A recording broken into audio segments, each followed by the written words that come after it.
Hey, what's up guys? So this is Kemaro. Today I will share what kind of prototyping that I use for Streamlit and what kind of prototyping I do not use the Streamlit. So if you ever use the Streamlit, this is very powerful tools with Python library. So with very short amount of code, you can just display, let's say, some graph or easy UI or markdown, a lot of stuff. And also you can just go to the community and deploy your application very quick. So recently I used this Streamlit quite a lot actually, and built 2 or 3 apps by myself, and I really liked it.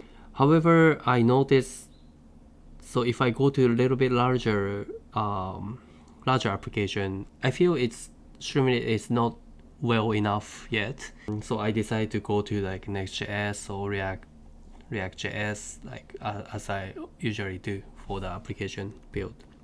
So I will a little bit explain why I do not use the Streamlit for a little bit bigger application and why.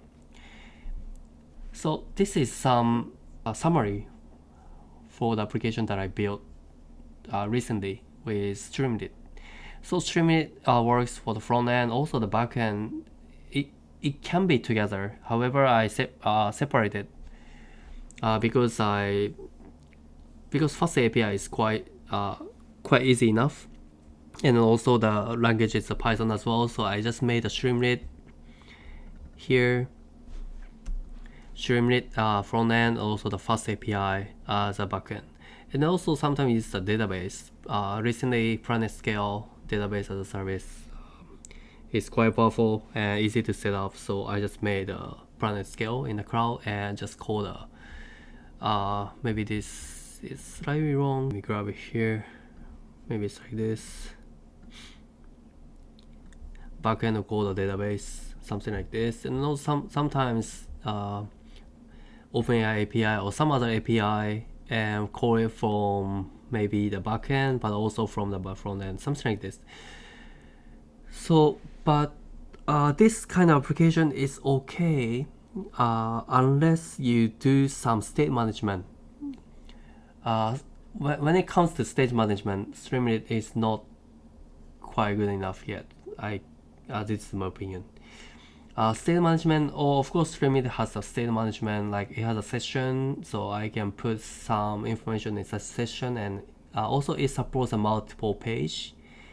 So multiple page can access the shared state, something like Redux, shared by all the page. Also I noticed the Streamlit some libraries supports Auth0 authentication, so I did not try the Firebase yet, but Auth0 at least it can support and it can fetch some user info, and I was able to put it in a state session after I log in, so I can somehow manage the user info storing session. And also I noticed the local storage. There is some library and I tried it, and local storage, yeah, I can access it from Streamlit. So I can even parse this, put some info in the local storage, and if session is gone, then I can still use the local storage. So if you hear of this, it sounds like Streamlit is quite extremely useful. But when I created the prototype, it's a little bit larger prototype to do everything, the user management, and it's basically you have a user session and you also need to deal with a lot of state. Streamlit has some problem with the rerun, which is initializing UI. It's like not component wise, it whole screen will be reloaded. I roll it here whenever UI component change, but it's not whenever UI component change, seems like, and I can do some tricks. It's called Streamlit Cache, but I did not figure it out that much yet. Also, I encountered several programs. So this rerun is why it's troublesome, is because it will call the init page function, and also it will rewrite, basically the state will be rewrite. So whenever the whole screen will be re-render or reinitialize, whatever it's called, and state will be gone, and I need to fetch from local storage, and this kind of thing is quite troublesome. My conclusion is Streamlit is quite extremely useful when you do without user session, let's say, and also the UI is not that complex. If you wanna just share your code or share Python script, you can share it to the community, or you can share it to your friends. Internal use,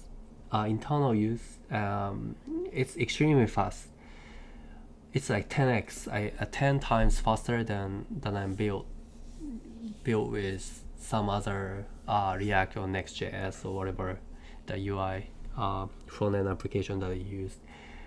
So I will still keep using Streamlit. However, if I'm gonna build a system, a little bit richer system, I will definitely not use the Streamlit yet. So this is the conclusion that I noticed after I experimented a couple of prototyping with the Streamlit.